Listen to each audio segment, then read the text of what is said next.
Bienvenidos jóvenes, ahora desarrollamos el tema que corresponde a la unidad número 8. La agenda que vamos a desarrollar para esta semana corresponde a lo siguiente. Veríamos la unidad número 4 para el caso de Física 2. Seguimos con la unidad número 2 para el caso de OFC. La unidad número 4 se llama Dinámica de Fluidos. El propósito de esta unidad es observar cuáles son las causas que producen un movimiento en los fluidos. Vamos a darnos cuenta que este movimiento se va a deber a una fuerza y básicamente también a una diferencia de presiones que nosotros podemos aplicar sobre este fluido. Al fluido en movimiento lo vamos a tratar con el nombre de flujo. Siempre que hagamos referencia a un flujo, nos referimos a una porción de fluido que se mueve a lo largo de una trayectoria. Entonces la agenda que vamos a desarrollar abarca los siguientes contenidos. Hablaremos de las generalidades sobre el flujo de fluidos, tipos de flujo, líneas y tubos de corriente. Describiremos y desarrollaremos la ecuación de continuidad y también describiremos y desarrollaremos la ecuación de Bernoulli. Finalmente daremos algunas aplicaciones utilizando la ecuación de Bernoulli y la ecuación de continuidad. Estas aplicaciones van a ser un poco más puntuales. Vamos a considerar 5 aplicaciones. Entre estas vamos a considerar el teorema de Torricelli, el sifón, el tubo de Venturi, el tubo de Pitot y la fuerza de sustentación. Entonces, en la medida vayamos desarrollando cada uno de estos contenidos, vamos a ir explicando cómo aplicamos la ecuación de Bernoulli para encontrar diferentes magnitudes, como por ejemplo pueden ser la velocidad, puede ser la presión, etc.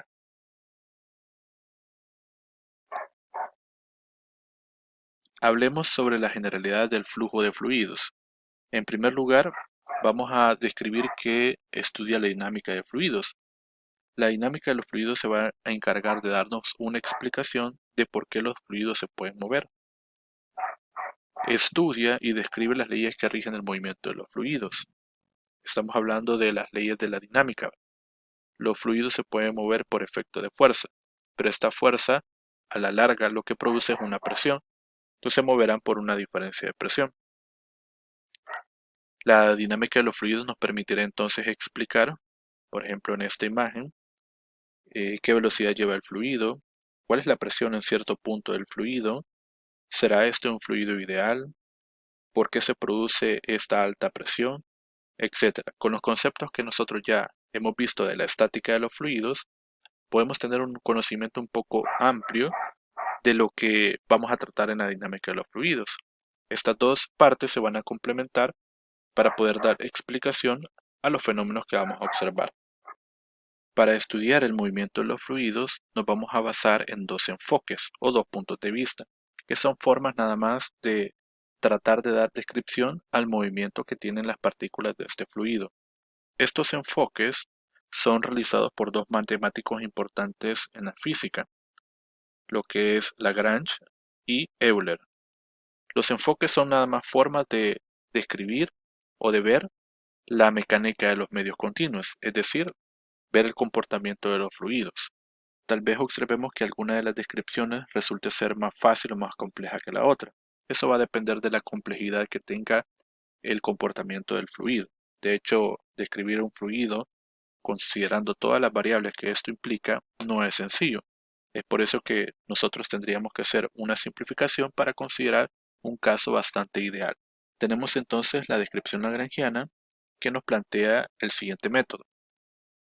La descripción consiste en hacer un seguimiento de las partículas. El fluido se compone de miles y miles de partículas y esta descripción nos propone que vayamos dándole seguimiento a cada una de esas partículas. Algo que sería una tarea bastante difícil y bastante compleja, ¿verdad? Que nos llevaría bastante tiempo en realizarla, lo cual no sería conveniente para el análisis que queremos hacer de los fluidos. Ahora, con un sistema computarizado, bien podemos hacer lo que está planteando, ¿verdad? Aún así sería algo complejo. Mientras que la descripción euleriana nos propone esto. Consiste en medir lo que pasa en un punto fijo del espacio. Es decir, como que si estuviésemos en una carretera donde colocamos una cámara de vigilancia o una cámara de tránsito y estamos observando cuántos vehículos pasan en ese lugar, en ese punto. O, por ejemplo, estamos midiendo la velocidad de los vehículos que llegan a ese lugar. Entonces, lo que nos establece la descripción euleriana es colocar un lugar o dos lugares, o dependiendo de cuántos me interesen, donde yo observe lo que está sucediendo con las partículas del fluido. Estos todos son entonces los enfoques de la mecánica de los fluidos que nos permiten obtener una descripción o más compleja o más minuciosa del comportamiento del fluido. Ambas descripciones son equivalentes. A veces una va a ser más cómoda y otra va a ser más compleja. Esto va a depender de lo que nosotros estemos queriendo caracterizar o describir de este fluido. La descripción lagrangiana, como mencioné, nos dice que demos seguimiento a las partículas del fluido. Establezcamos entonces un marco de referencia fijo que puede tener las coordenadas x, y y z. Esta línea me va a representar una trayectoria de un fluido, de las partículas del fluido. Vamos a ubicarlas en puntos en color rojo. Voy a establecer diferentes puntos o diferentes ubicaciones. La ubicación A, B, C, D y E. Nosotros, desde la descripción lagrangiana, podemos establecer la ubicación de una de las partículas en un tiempo determinado. Según lo que nos propone, vamos a ir siguiendo con el tiempo las diferentes posiciones que va a tener esta partícula, desde donde inició hasta probablemente donde termine su recorrido. Esa es la propuesta que nos da esta descripción. En cada uno de esos puntos o en cada una de esas ubicaciones nosotros vamos a ir describiendo cuál es la velocidad, cuál es la densidad, cuál es la presión, cuál es la posición u otra magnitud que a nosotros nos interese. Por otra parte, en la descripción euleriana, recordemos que nos establece ubicar puntos fijos o puntos de referencia. Voy a colocar otra vez mi sistema de referencia. Voy a establecer otra vez la trayectoria del fluido. Ubico los puntos que representan las partículas de este fluido. Y voy a establecer nada más dos puntos de referencia, el A y el B. Puedo establecer entonces la posición que hay desde mi sistema de referencia hacia la partícula A o en la posición A. Y puedo establecer el vector posición para el punto B, mi punto de referencia B o la partícula B. Lo que yo voy a estar observando es que como diferentes puntos van a seguir la misma trayectoria, van a pasar por el punto A y luego van a pasar por el punto B, yo no necesito estar siguiendo cada uno de esos puntos, simplemente voy a observar que en ese lugar hay ciertas propiedades. Hay velocidad, hay presión, hay densidad, hay posición. Y luego, en el punto B voy a observar que hay otras propiedades que probablemente sean diferentes. Hay una velocidad, densidad, presión y posición. Pero yo estoy estableciendo los lugares donde yo quiero medir estas magnitudes. No tengo que estar siguiendo instante a instante a esta partícula. Esta es la propuesta que nosotros vamos a utilizar. Esta descripción va a ser la base de lo que nosotros vamos a realizar en la dinámica de los fluidos. Con mucha frecuencia vamos a utilizar el término de flujo. Flujo, como mencioné en su momento, va a hacer referencia a un fluido que se está moviendo. Es básicamente eso. Se define como un flujo a un fluido que se mueve o en movimiento. Las partículas dentro de un flujo pueden seguir trayectorias definidas, denominadas líneas de corriente, como la que observamos cuando establecimos la descripción de Euler y la de Lagrange. Una línea de corriente es una línea continua, trazada a través de un fluido, siguiendo la dirección del vector velocidad en cada punto. Ya vamos a entender a qué nos referimos con esto. Ahorita hay que imaginarnos que hay una línea, que es una trayectoria, la cual sigue el flujo y la cual siguen también las partículas que componen al flujo. El vector velocidad siempre es tangente a la línea de corriente en todos los puntos del flujo. No hay flujo a través de una línea de corriente. Ojo con esto, no puede haber flujo sobre las líneas de corriente. Más bien, lo que las líneas de corriente hacen es indicarnos la dirección que tiene el flujo, como las líneas de campo eléctrico. Estas nos indican hacia dónde apunta el campo eléctrico que genera una carga.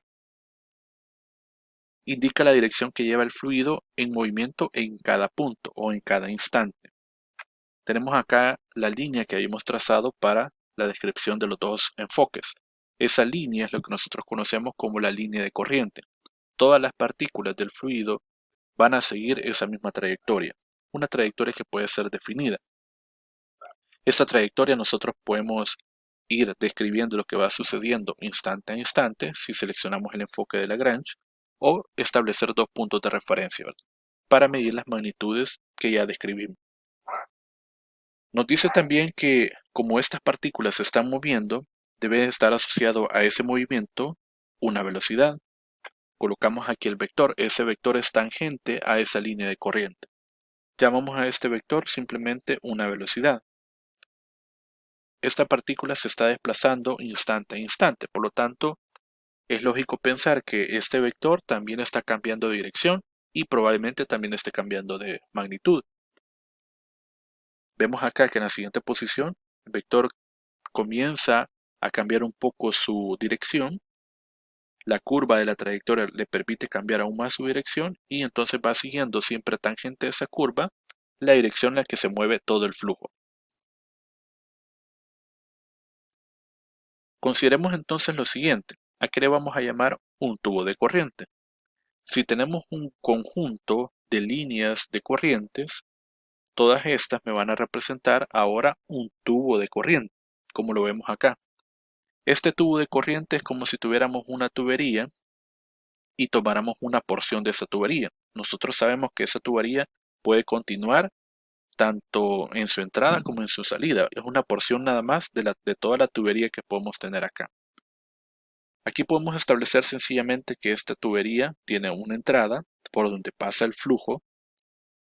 Vemos acá las partículas o una de las partículas que componen a este flujo y que sigue la trayectoria de la línea de corriente, instante a instante, hasta llegar a la salida del tubo. En todo momento vamos a considerar también que esta tubería no tiene una entrada extra o no tiene fugas, sino que es una tubería completamente sellada. Por lo tanto, nos permite asegurar que lo que está entrando de fluido es lo mismo que está saliendo de fluido, ¿verdad?, lo que conocemos como conservación de la masa. Tipos de flujos.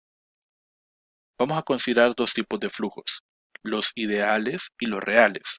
Con esto lo que vamos a hacer es una simplificación del comportamiento real y probablemente errático que puedan tener los fluidos. Esto es para tratar de eliminar algunas variables y algunos aspectos que interrumpan el análisis o lo vuelvan más complejo. Llamamos al fluido ideal aquel que tiene las siguientes características. Es estacionario, es incompresible, es no viscoso y es irrotacional. En breve vamos a describir qué significan cada uno de estos. Y el flujo que sea real va a ser aquel que sea lo contrario a lo que estamos mencionando del flujo ideal. Es no estacionario, es compresible, es viscoso y es rotacional.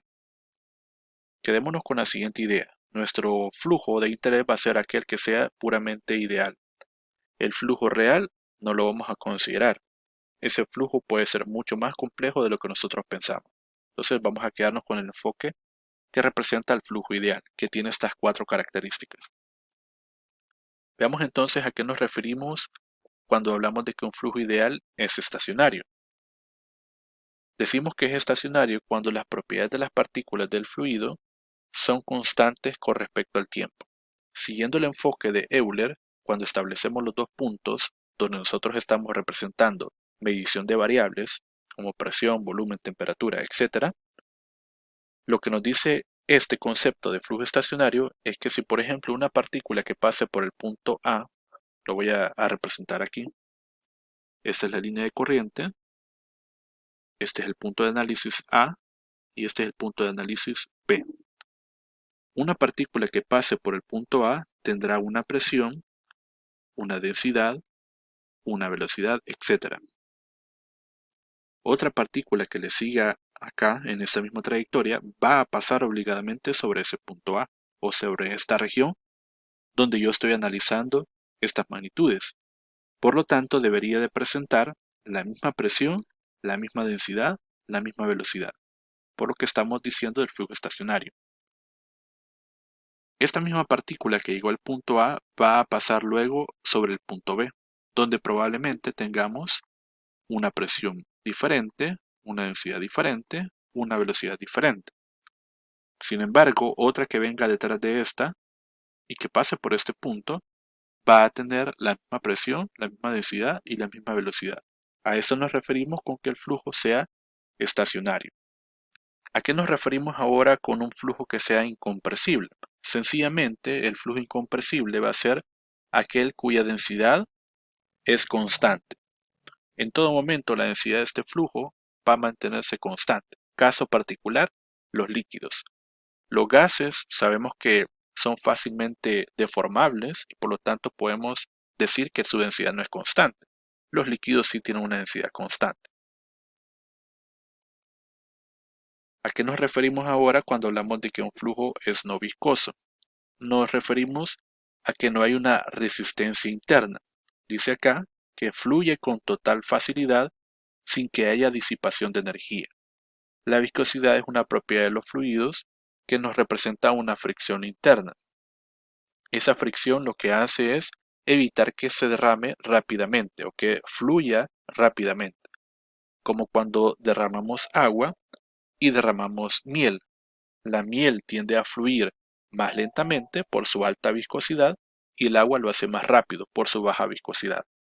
¿Y a qué nos referimos con que el flujo sea irrotacional? Nos referimos a que el flujo solamente se va a desplazar en trayectorias rectilíneas. Pueden ser trayectorias curvas también, pero no va a generar movimientos circulares. Es por eso que decimos acá que cuando una partícula o parte de todo el fluido no presenta movimientos de rotación, es decir, no existe velocidad angular. Significa también que si nosotros colocamos un objeto dentro del flujo o dentro del fluido en movimiento, ese objeto solamente se va a trasladar de una región a otra, siguiendo la trayectoria de la línea de corriente. No va a trasladarse y a girar al mismo tiempo, ¿verdad? Eso no lo va a poder hacer, porque entonces sería otro tipo de flujo. A eso nos referimos entonces cuando hablamos de un flujo que sea irrotacional. En esta imagen podemos darnos cuenta de lo que es un flujo ideal y un flujo real. En el flujo ideal, vean que cuando se estabiliza el movimiento de este fluido, se generan trayectorias bastante definidas.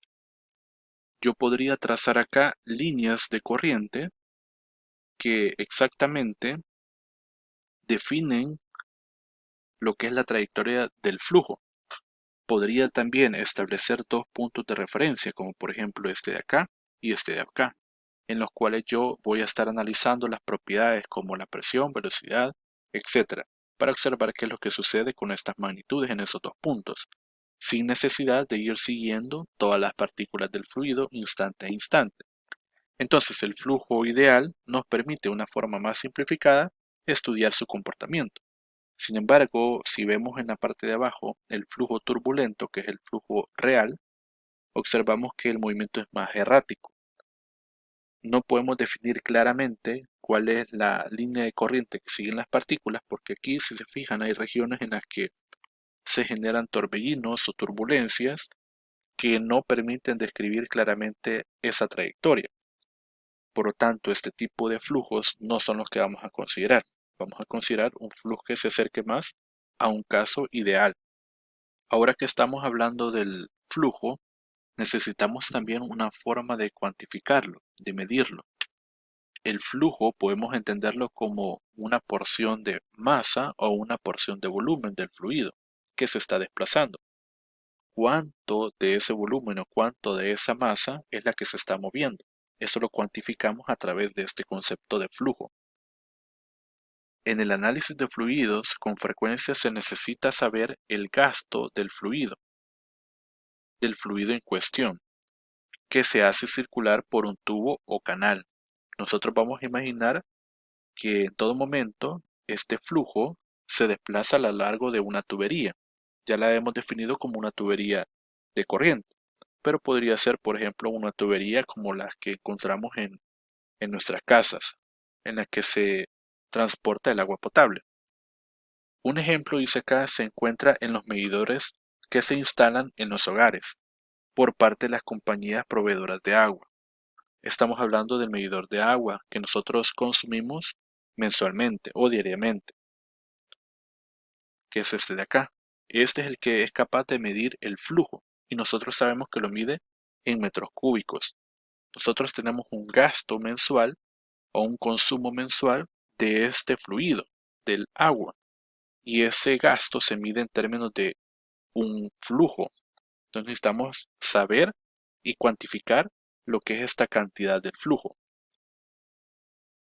Vamos a considerar entonces dos casos. Uno que va a ser el flujo másico, que lo vamos a definir de esta forma.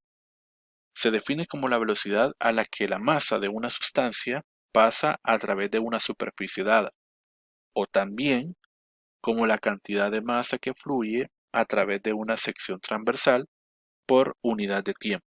Ojo con esto, es una masa que se mueve, atraviesa una superficie transversal en la unidad del tiempo. Quiere decir entonces que lo vamos a escribir de esta manera. El flujo másico, m punto, es igual a la masa por unidad de tiempo. Masa por unidad de tiempo. En unidades de kilogramos sobre segundos. Eso es el flujo másico. Cuánta masa se mueve en un tiempo determinado y que a su vez atraviesa una sección transversal. Cuando un fluido se mueve en una tubería, lo que hace es atravesar la tubería, pero la atraviesa en su sección transversal. ¿Cuánto de este fluido es lo que se está moviendo en un intervalo de tiempo? Es lo que nosotros necesitamos cuantificar. Lo podemos hacer a través del flujo másico. El otro sería el flujo volumétrico.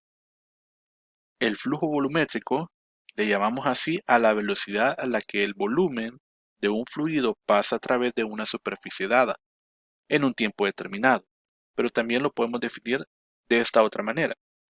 Es la cantidad de volumen que fluye a través de una sección transversal por unidad de tiempo, muy similar a lo que teníamos con el flujo másico, una cantidad de volumen que ahora se mueve atravesando una sección transversal en un intervalo de tiempo.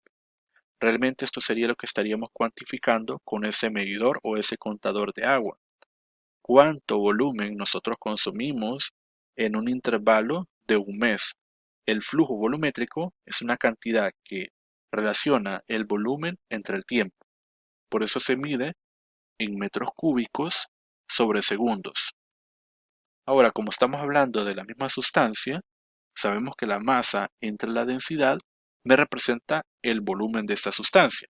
Esta es otra forma de escribir también el flujo volumétrico. Bien, hasta acá ya podemos iniciar con la primera ecuación que nos va a permitir describir el comportamiento de un fluido. Esta ecuación lleva por nombre ecuación de continuidad. Voy a imaginarme entonces una tubería de corriente que tenga esta forma. La tubería tiene secciones transversales diferentes. Una sección de área 1 y una sección de área 2. Voy a imaginarme también una porción de fluido que en un instante dado se encuentra atravesando la primera sección.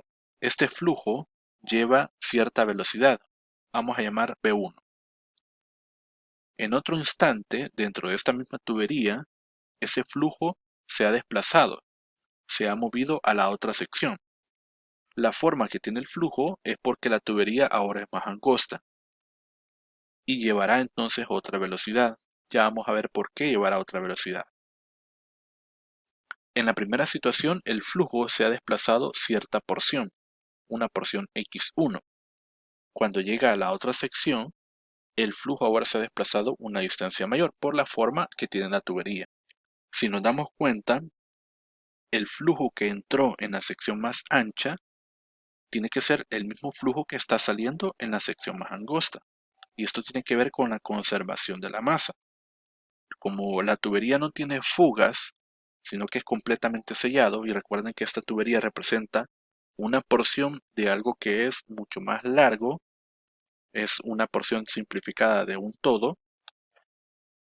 Este flujo que tenemos acá, la cantidad de materia que observamos en ese lugar debe de ser igual a la cantidad de materia que observamos en este otro lugar. por conservación de la masa. Llamamos a eso una masa de fluido que entra y a lo otro una masa de fluido que sale. Hacemos entonces esta relación. La masa que entra debe de ser igual a la masa que sale. Lo mismo que entró en un intervalo de tiempo es lo mismo que sale en el mismo intervalo de tiempo. ¿Sí? Tenemos ahí planteada la conservación de la masa. Y vean que estamos utilizando el flujo másico. La masa por unidad de tiempo que entra es igual a la masa por unidad de tiempo que sale. Voy a tomar entonces esta igualdad y voy a multiplicar a esta ecuación por la densidad del fluido. Nos quedaría de esta forma. En este momento voy a considerar que este fluido probablemente tenga diferentes densidades en el punto 1 y el punto 2. Entonces voy a considerar la densidad en el punto 1 como densidad de entrada y la densidad en el punto 2 como densidad en la salida. Este resultado nos tiene que dar un volumen. Por lo tanto podemos decir que así como la masa sobre el tiempo en la entrada es igual a la masa sobre el tiempo en la salida, así también el volumen que entra en la misma unidad de tiempo es igual al volumen que sale en la misma unidad de tiempo. Voy a tomar ahora los flujos volumétricos, que son estas representaciones de los volúmenes por unidad de tiempo. Y me voy a fijar en la forma que tiene este flujo acá y la forma que tiene acá. Estrictamente hablando, por la forma de la tubería, el flujo adopta una forma cilíndrica. Este cilindro, que es más ancho que este de acá, tiene un área, que sería todo esto, y tiene una altura, que sería esto de acá, es lo que se ha desplazado en X. Y este otro cilindro tiene más altura y tiene un área más pequeña. Pero el producto del área por esa altura o esa distancia X me representa el volumen. Entonces vamos a representarlo de esta forma. El área por X1 o el área de entrada por X1 es el volumen de entrada y el área 2 por X2 es el volumen de salida. Si ahora nos damos cuenta que X representa un desplazamiento a cierta velocidad, este flujo se mueve cierta distancia a esa velocidad. Por lo tanto, al dividir X entre el tiempo, eso me daría una velocidad, así como al dividir X2 entre el tiempo, me daría una velocidad. Puedo escribir entonces esta ecuación. El área 1 por la velocidad que lleva el flujo en el punto 1 es igual al área 2 por la velocidad que lleva el flujo en el punto 2. Esto de acá sería llamado entonces una ecuación de continuidad. Este producto es igual a este producto y a esto es a lo que nosotros le llamamos también un caudal.